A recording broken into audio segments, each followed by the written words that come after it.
We're about to start week 4 of VCT Americas Stage 1 2025, and it's time to talk about a player from every single team that maybe needs a bit of a bounce back. There are a variety of players that are struggling to get ground during this stage, and this is a very important part of the season, so if these teams want to find success, then they need these players to heat up. Now, of course, there are some teams that are doing very well and maybe don't have a player that's struggling. G2 is a good example of that, so there's going to be some players on here that are going to be kind of a stretch, but I didn't want to leave out any team. So with all that said, let's get right into it. So this is the board we have today. We will be going in alphabetical order, which means we're starting with the numbered teams, starting with 100 Thieves. And for 100 Thieves, I could have put Boostio, but one thing that I did keep in mind for this video was I was trying to avoid IGLs. There are some IGLs I will be talking about in this video, but I didn't want to put down too many, and Boostio just seemed like too easy of a target. We know he's not going to put up the same kinds of stats that players like Cryo on his team are going to, so I decided to go with their new addition in Xander. So Xander's been overall okay for 100 Thieves, but he's been relatively unnoticeable. He's not playing terribly where you're looking at him to blame for 100 Thieves shortcomings this season, and so far things have been going relatively well for 100 Thieves in Stage 1. And of course, Xander being their smokes player, he's a player that you're not looking to get all those high impact kills. However, when you look at how Bang is doing on Sentinels, he's having a pretty good year so far, being one of the top 10 players in the league when it comes to rating and being on a team Sentinels that has already made it to an international this year. Sentinels have had their struggles too, but Bang has definitely not been the problem there. So Xander isn't really making 100 Thieves or their fans forget about Bang. I said in the offseason that the move from Bang to Xander obviously was Bang's decision to go to Sentinels, but I felt like that was more of a lateral move than anything, thinking that those two players were of similar skill sets, and they are, but one is clearly better right now. So I definitely want to see a bit more from Xander, because there are some very high impact smokes players in this league so far this year, and Xander just doesn't seem to be of that caliber, but we'll see if he can bounce back. He has played Valorant for a long time, maybe he's just in a bit of a slump right now, so I do have faith in him, but it's not like the highest faith. Moving on to 2G, I could have put down their entire roster if this video was made 2 weeks ago, but now 2G are actually doing decent. They're still losing, they only have one win in the stage so far, but they are looking much better than what they did previously. However, one player that I definitely would like to see more of and has been kind of disappointing for me this year is Silence. So Silence had a very good Ascension tournament this year. I said in a video during the offseason that I thought he was going to be 2G's best player, and so far that has not been the case. He's still in the same role that he was during that tier 2 year. He's a Sentinel duelist flex player, which isn't the most common archetype when it comes to VCT players, but there are some very talented players in the VCT across other regions that are of similar types. Alpha here is one that comes to mind as a perfect example of a highly effective Sentinel duelist flex player. And for Silence, I was definitely hoping for a bit more impact. Obviously 2G have been struggling mightily aside from that game against Loud and taking a map against Kru, but Silence hasn't seemed to have been that difference maker for them. His overall rating is 0.88. He's being outclassed by some of the new additions to 2G like Gobera. So if 2G are going to make this competitive, are going to go for that last playoff spot in their group, which is definitely up for grabs, then Silence is definitely going to have to pick up his game and pick up some of the slack that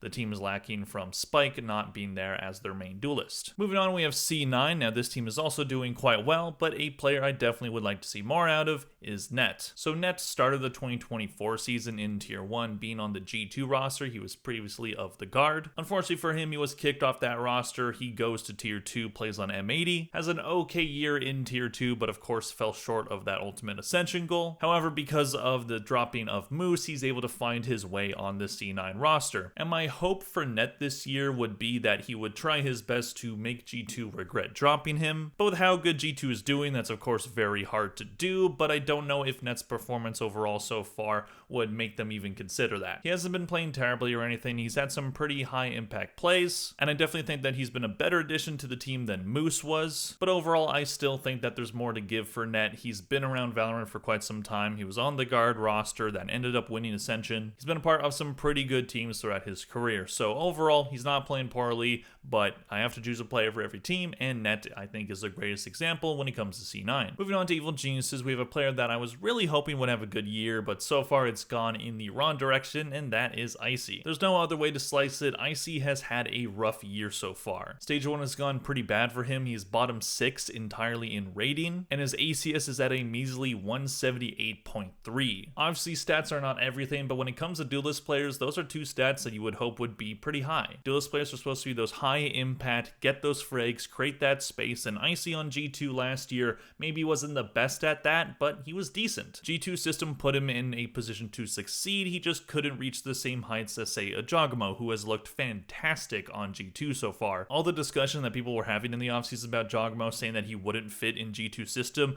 I think all of those people are completely regretting thinking that because he has fit in perfectly. However, I was hoping that Icy under Potter on this new Evil Geniuses roster that has some players that are looking to prove doubters wrong. I think it's been a pretty up and down experience for that team overall. Yay, overall I think has been decent, not fantastic, but Icy was a player that I thought was going to be a more sure bet to have a good year on this EG roster, but for now it's just been a struggle. I really hope he finds some groove by the end of stage 1. They still have a chance at making playoffs, he just has to play a little bit better. It's been rough overall for Icy, but we'll see what he can do. Moving on, we have Furia, a team that I was genuinely considering putting everyone, because this team so far in 2025 has been abysmal. All 5 of their players are bottom 15 when it comes to rating. No player on their team has looked particularly good. Their new addition in Prize has looked okay, but even he has a rating of 0.88. This team is getting blown out on maps. This team is getting destroyed no matter what. They've only won 1 map during the stage. So what I decided to go with, just based off of expectations for the player,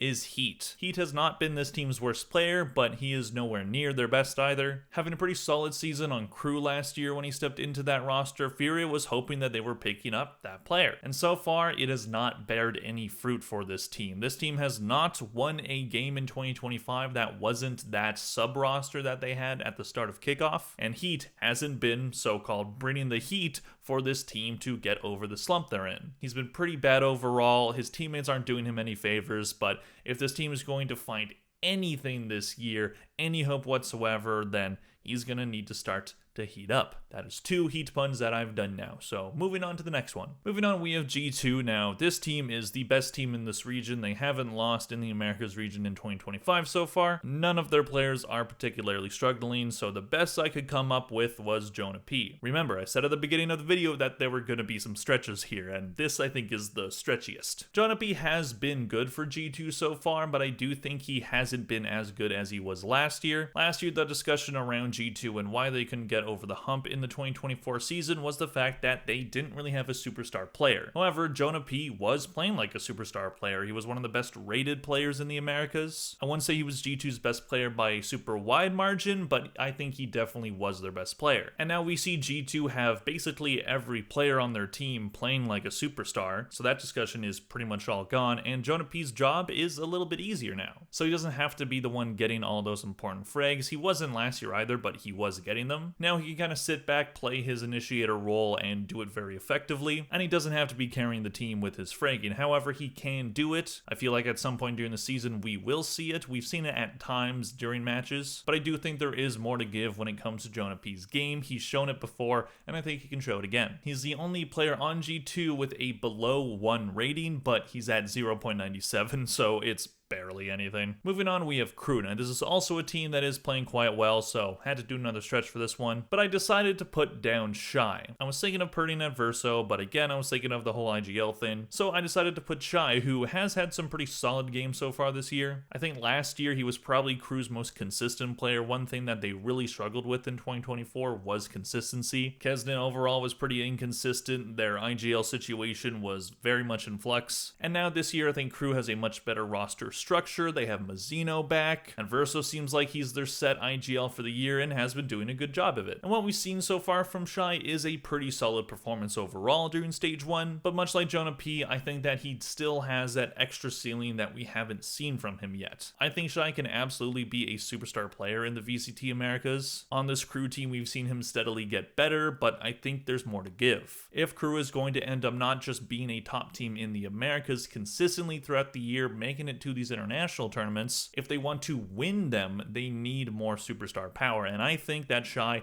is that missing piece. We know how good Kesnick can be, we know how good Mazzino can be. What's Shy's ceiling? I'm very interested to see how Kru's year ends up going. They're off to a pretty good start, they just have to not choke in playoffs like they did last year in Stage 1, and if they're going to prevent that, they're gonna need Shy to play his best. Moving on, we have Leviatan, and there could be a couple candidates for this team as well, but I decided to put down Tex. Tex, when he originally got on this Leviatan roster in 2024, I thought it was a confusing move. At the time, he was known as a duelist player from his Tier 2 year on the guard, helping that roster win Ascension. He moves on to Leviatan right after that, who had just picked up Ospos, so it felt weird picking up Tex, who was a duelist player, after picking up the best duelist player in the entire world. So what ended up happening is Leviatan put Tex in a more support role, and during the 2025 season right now, he's playing Sentinel for this team. And I think Leviatan's main struggle right now is the fact that their roles are in complete disarray. They have probably 2 players in Demon 1 and Tex that could be playing duelist,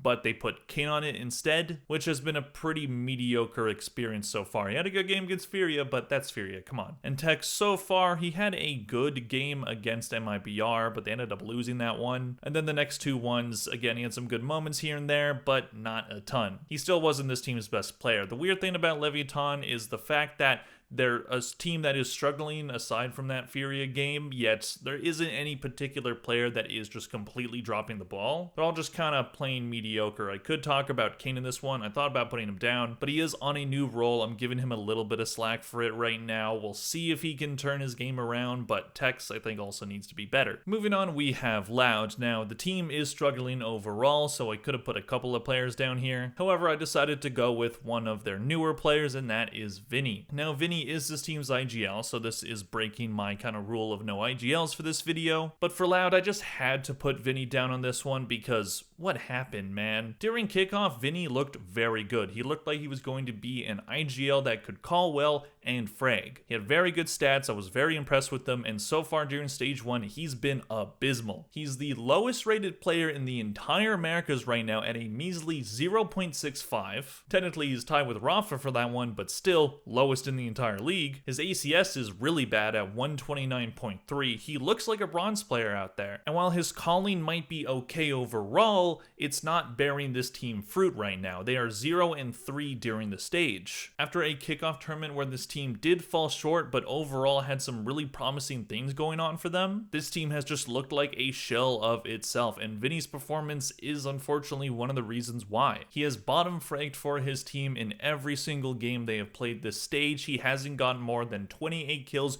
during a match. Not just a map, a match. So the wheels are just falling off for this Loud team overall, and Vinny unfortunately just doesn't look like he's a tier 1 player right now. We'll see if he can turn it around, but right now it's just looking disastrous for this team. Moving on, we have Mibr, another team that is going quite well, so I had to go with the IGL thing again and put down Artscene. So Artscene has had a bit of an interesting year. So he stayed on this roster from last year. He was the only player that was on the 2024 Mibr roster that stayed, and now he's surrounded by a lot of talent. Ospos, most notably, the best player in the world by some people's opinion. And you have Cortesia, Genom, and Verno, these 3 incredibly talented rookies that are looking fantastic right now. And he is now this team's IGL, which wasn't the plan heading into the season. It was meant to be Noswer, but then they put Artscene on it and had more success with him as the IGL, so they made that Verno swap. So Artscene was IGLing while the team was playing double duelist comps, and he was the second duelist. And he did a really good job of it. Kickoff went very well for him, and at the start of Stage 1, he had a very good debut match. And right now, Mibr aren't playing the double duelist comps. They instead have him mostly on Initiator. He's playing Breach and KO mainly, but also a bit of Harbor, and evidently his individual performance has dropped a bit. He is 7th last in terms of rating, which again isn't the most important stat, especially when it comes to IGLs, but it does show that he hasn't been as good as he was in kickoff. Overall, he's been good, so I'm not going to spend too much time on him because Mibr are on a good roll right now, and Artscene as the IGL seems to be one of the main reasons why. I'm very praiseful of him this season. He's done a great job stepping stepping into that IGL position. However, I do think that there is more to give when it comes to his individual performance. Moving on, we have Energy, a team that is desperate for wins right now, and I think one player that needs some bounce back games here is Ethan. Now, Ethan's had a very interesting stint on Energy since he joined that roster in 2024, starting off as the team's IGL, which ended up not being the best decision. The team did not succeed with him as the leader, so they bring FNS back. They put Ethan on a support role, which he's more used to, and since then he's been okay overall. He did have some pretty solid individual performances in 2024, but so far in 2025 I haven't really watched Energy and thought, man, Ethan's having like a really good game right now. They have him mainly as the initiator player. That's a good fit for him, but they also played him on Yoru once, which I don't think was the right fit, and it didn't exactly go well for Energy either. He did have some success on that agent during that game against Furia, but it's Furia, man. I'm not taking any win against that team seriously. I do think it's best to keep Ethan on that initiator role, but I just don't know if I see Ethan having a bounce back. Again, he hasn't been terrible, but I feel like Ethan's Valorant career so far, I think there's been times where he's underrated and times where he's overrated. I think EG winning that Champions did kind of put him in the overrated category. He's a solid player, he's a good complementary piece, and he was important to EG's run, but he wasn't the main reason why they won that Champs, and then I feel like that put the expectation for a lot of people for him as, oh, he's a superstar again, where I just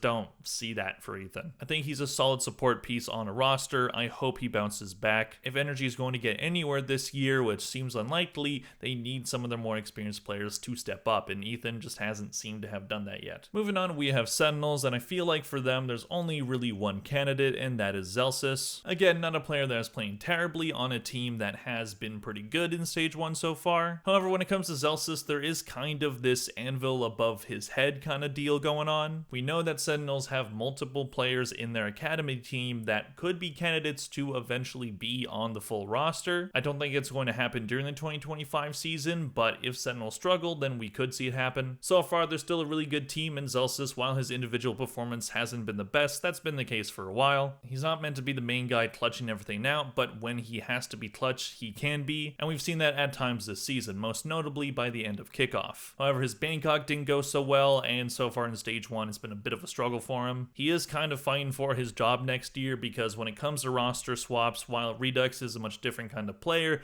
you do kind of see that happening eventually. Definitely look for some of those players that are on Qbert Academy to be candidates to be on the main roster next year, so Zelsis might end up being on the chopping block because of that. But overall, I don't think he has much to worry about right now. This team is still playing well. He's still a very important vibes guy for that team. He's very important to that roster and that organization. I don't think Sentinels are going to do him dirty, at least not right now, but I do think Zelsis does have to give a little bit more when it comes to that individual performance. So those are all the players that I have to talk about today. Let me know in the comment section down below which players would you put on this board. Please click like and subscribe if you enjoyed this video. Thank you all very much for watching, and I'll see you guys in the next one. Bye.